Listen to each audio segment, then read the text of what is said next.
Cook with Comali season 5 வந்து சக்ஸஸ்ஃபுல்லாக முடிஞ்சிருச்சு. இந்த லாஸ்ட் வீக் தான் பார்த்தீங்கன்னா கிராண்ட் ஃபினாலே வந்து நடத்துனாங்க. ஆஸ் யூஷுவல் வின்னர் வந்து யாருன்னு உங்கள் எல்லாருக்குமே தெரியும்.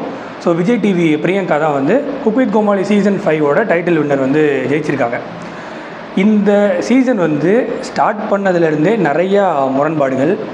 பொதுவாக விஜய் டிவியை பொறுத்த வரைக்கும் ஒரு ஈவெண்ட் ஒரு ஷோ வந்து கண்டஸ்ட் பண்ணுறாங்க அப்படின்னா அதில் வந்து புது திறமைகள் யார் யாருக்கு இருக்குது அப்படின்றவங்கள வந்து அடையாளப்படுத்துவாங்க.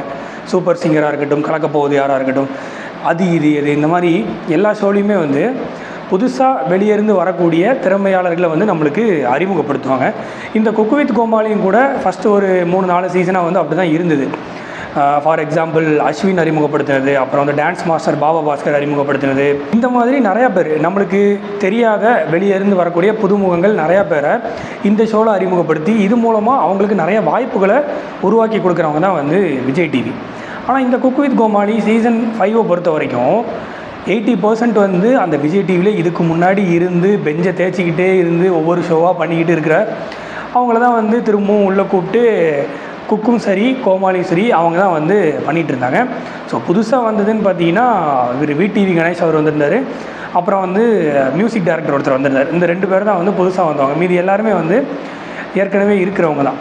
ஸோ இப்படி ஸ்டார்டிங்லேருந்தே வந்து ஒரு கான்ட்ரவர்சியாக ஆரம்பிக்கப்பட்டது தான் வந்து இந்த குக்கு வித் கோமாளி சீசன் 5.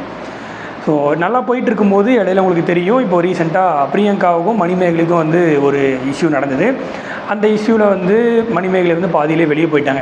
சரி, இப்போ இந்த வீடியோ பார்த்துட்ருக்கீங்க, உங்களுக்கு வந்து ஒரு பிரச்சனை, நீங்கள் ஒர்க் பண்ணுற இடத்துலையா இருக்கலாம், இல்லை ஃபேமிலியிலையா இருக்கலாம், இல்லை படிக்கிற இடத்துலையா இருக்கலாம், ஏதோ ஒரு இடத்துல ஒரு பிரச்சனை அப்படின்னா உங்களுக்கு ஒரு பிரச்சனைனா நீங்கள் தான் வந்து அதுக்கு ஷவுட் அவுட் பண்ணணும். நீங்கள் தான் அதுக்கு வந்து வாய்ஸ் ரைஸ் பண்ணணும். எனக்கு இந்த மாதிரி பிரச்சனை இருக்குது அப்படின்னு சொல்லி, இந்த மாதிரி எனக்கு நடந்திருக்கு, இது எனக்கு நடந்தது வந்து தப்பு, இதை வந்து தட்டி கேட்கணும் அப்படின்னு சொல்லி நீங்கள் தான் பேசணும். மணிமேகலை வந்து அவங்களுக்கு ஒரு பிரச்சனை நடந்திருக்கு, அதை வந்து அவங்க ஓப்பனாக வந்து பேசிட்டாங்க. ஸோ அதில் காரணமாக இருந்தது யார்? பிரியங்கா. அவங்க வந்து இந்த விஷயத்தை பற்றி பேசாமல் அல்லக்கைகளை விட்டு பேச வைக்கிறது வந்து எந்த விதத்தில் கரெக்டாக இருக்குன்னு தெரியல. அதுவும் குரேஷி வந்து முதல்ல மணிமேகலை வீடியோவுக்கு சப்போர்ட்டாக ஒரு கமெண்ட் போட்டுட்டு அதுக்கப்புறம் அந்த கமெண்ட்டை டெலீட் பண்ணிவிட்டு பிரியங்காவுக்கு சப்போர்ட்டாக பேசுகிறதுலாம் வந்து எந்த விதத்தில் நியாயம் அப்படின்னு தெரில. வித் கோமாளி சீசன் 5 ஃபினாலேக்கு வந்து யார் யாரெல்லாம் தகுதியானவங்க அப்படின்னு சொல்லி சூஸ் பண்ணிகிட்டு இருந்தாங்க. அதில் வந்து ஃபஸ்ட்டு வந்து சுஜிதா, பிரியங்கா, இர்ஃபான் இந்த 3 பேரையுமே வந்து சூஸ் பண்ணிட்டாங்க. ஸோ அதுக்கப்புறம் இன்னும் 2 பேரை வந்து சூஸ் பண்ணணும். அதுக்காக ஒரு எபிசோட் நடத்தி அதுலேருந்து ஒரு 2 பேரை வந்து சூஸ் பண்ணணும். ஸோ இதில் செலக்ட் ஆனது வந்து யாருன்னு பார்த்தீங்கன்னா விடிவி கணேஷும் ஜோயா 2 பேரும் வந்து செலக்ட் ஆயிருந்தாங்க.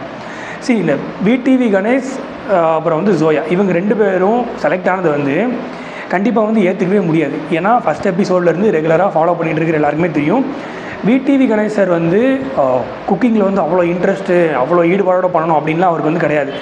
அவர் சும்மா சமைப்பார், ஏதோ வேண்டாம் வெறுப்புக்கு சமைச்ச மாதிரி தான் இருக்கும். சில நாள் வருவார், வந்துட்டு போயிடுவார்.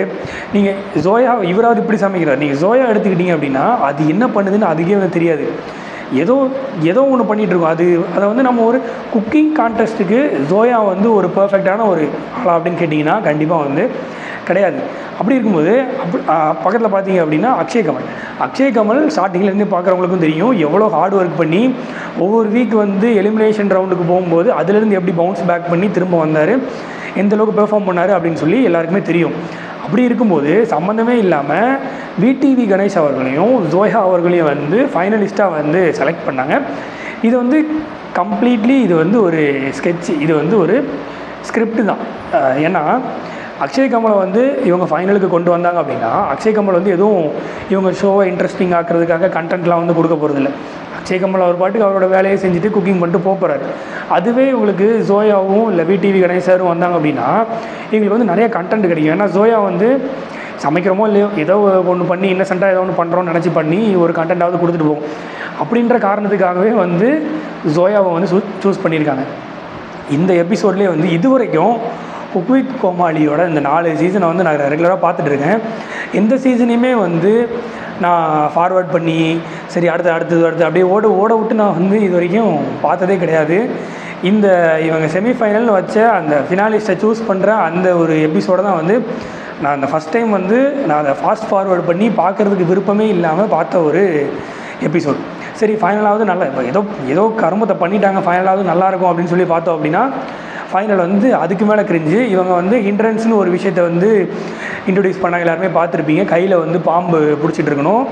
அந்த விஷயத்தை கொண்டு வந்தோடனே ஜோயா வந்து ஒரு 20 நிமிஷம் செட்டுக்குள்ளேயே கிடையாது, மெயின் குக்கிங் நடந்துகிட்ருக்கு.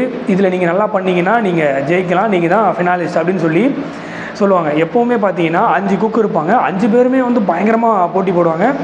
யாரா வந்து ஜெயிக்க போகிறோம் அப்படின்னே வந்து தெரியாது. அந்த 5 குக்கில் ஒரு குக் வந்து வீக்காக இருப்பாங்க, அவ்வளோதான். ஆனால் இந்த சீசனில் பார்த்தீங்க அப்படின்னா 5 குக் இருக்காங்க. அதில் வந்து இர்ஃபான், அப்புறம் வந்து விடிவி கணேஷ், ஜோயா, இந்த 3 பேருமே வந்து நம்ம தான் ஜெயிக்க போகிறது இல்லை, எதுக்கு நம்ம சமைச்சிக்கிட்டு அப்படின்னு சொல்லி கடமைக்கு அங்கேருந்து சமைச்சிட்டு இருந்த மாதிரி தான் இருந்தது. அதுவும் ஜோயாலாம் சொன்ன மாதிரி அந்த ஹிண்ட்ரன்ஸ் வரும்போது 20 நிமிஷம் வந்து செட்டுக்குள்ளேயே இல்லை. மெயின் குக்கிங் நடக்கும்போது ஒரு குக்கு வந்து 20 நிமிஷம் செட்டுக்குள்ளேயே இல்லை. இதை வந்து நீங்கள் ஒரு ஃபேமஸான ஷோவோட கிராண்ட் ஃபினாலே அப்படின்னு சொல்லி எங்களுக்கு நீங்கள் காட்டும்போது பார்க்குற எங்களை பார்த்தா பைத்தியக்கார மாதிரி தெரியுதா அப்படின்னு தான் வந்து கேட்குறதுக்கு தோணுது. விடிவி கணேஷ் பார்த்தீங்க அப்படின்னா அவரும் வந்து இன்ட்ரெஸ்டாக சமைக்கல, ஏதோ வந்து பிரியாணி மாதிரி சம்திங் என்னமோ ஒன்று சமைச்சிருந்தார். ஜோயா வந்து சிக்கன் வச்சு ஏதோ பண்ணியிருந்தாங்க. இர்ஃபான் வந்து சிம்பிளாக ஏதோ டிஷ் பண்ணியிருந்தார். ஒரு கிராண்ட் ஃபினாலேனா அதில் ஒழுங்காக பண்ணியிருந்தது பார்த்தீங்க அப்படின்னா பிரியங்காவும் சுஜிதா, இவங்க 2 பேர் தான் வந்து ஒழுங்காக பண்ணியிருந்தாங்க. ஸோ அதுலேயும் வந்து புஷ் பண்ணி பிரியங்காவுக்கு தான் வந்து பாசிட்டிவ் கமெண்ட்ஸ் கொடுக்கணும். ஒவ்வொருத்தரும் டைம் எடுத்துக்கிறாங்க. பிரியங்காவுக்கு கமெண்ட் பண்ணணும், நீங்கள் நல்லா பார்த்தீங்கன்னா தெரியும். பிரியங்காவுக்கு கமெண்ட் பண்ணுறதுக்காக மட்டும் செஃப் தாமு, அப்புறம் வந்து ஒரு ஆக்ட்ரஸ் சீஃப் கெஸ்ட் ஒருத்தவங்க வந்திருந்தாங்க, அவங்க மாதம்பட்டி, எல்லாருமே வந்து எக்ஸ்ட்ரா டைம் எடுத்து சம்மந்தமே இல்லாமல் அதில் ஒரு கண்டென்ட் க்ரியேட் பண்ணி ஏதோ ஒரு விஷயத்தை பண்ணிகிட்டு இருந்தாங்க. பிரியங்காவுக்கு வந்து கமெண்ட் பண்ணும்போது மட்டும் நீங்கள் வந்து பர்டிகுலராக ஒருத்தருக்கு இது இவங்களுக்காக தான் நாங்கள் இந்த ஷோ நடத்த போகிறோம் அப்படின்றத பண்ணணும் அப்படின்னா நீங்கள் டேரெக்டாக அவங்க இந்த ரவுண்ட்லாம் எதுவுமே வைக்காமல் நீங்கள் அவங்களுக்கே அந்த அவார்டெல்லாம் தூக்கி வந்து கொடுத்துடலாம். இது வந்து ஓப்பனாக தெரியுது. சரி, நம்மளுக்கு மட்டும்தான் இப்படி இருக்குதுன்னு நினச்சோம் அப்படின்னா நிறையா மக்கள்கிட்ட வந்து வேறு சேனல்ஸ்லேருந்துலாம் வந்து இன்டர்வியூ எடுத்திருக்காங்க. அவங்களும் வந்து அதே தான் சொல்கிறாங்க. நம்ம என்ன ஃபீல் பண்ணுறோமோ அதே தான் வந்து அவங்களும் சொல்கிறாங்க. எதுக்கு அக்ஷய் கமலை வந்து நீங்கள் ஃபைனலுக்கு எடுத்துகிட்டு போகல, ஜோயா என்ன பண்ணாங்க, ஜோயா எதுக்கு ஃபைனலுக்கு கூப்பிட்டு போகிறீங்க, அந்த மாதிரி தான் வந்து நிறையா மக்கள் கேள்வி கேட்குறாங்க. நீங்களே அந்த கிளிப்பை பாருங்கள். தான் வின் பண்ணியிருக்கணும். அப்புறம் ஜோயாக்கு பதிலாக நம்ம அக்ஷய் கமல்னு ஒரு பையனா இருந்து அருமையா குக் பண்ணான். அதை பார்க்கும்போது நிச்சயமா அவனுக்கு ஏதாவது ஒரு இது கொடுப்பாங்கன்னு நினைச்சா அவனுக்கு அதுவும் கொடுக்கல.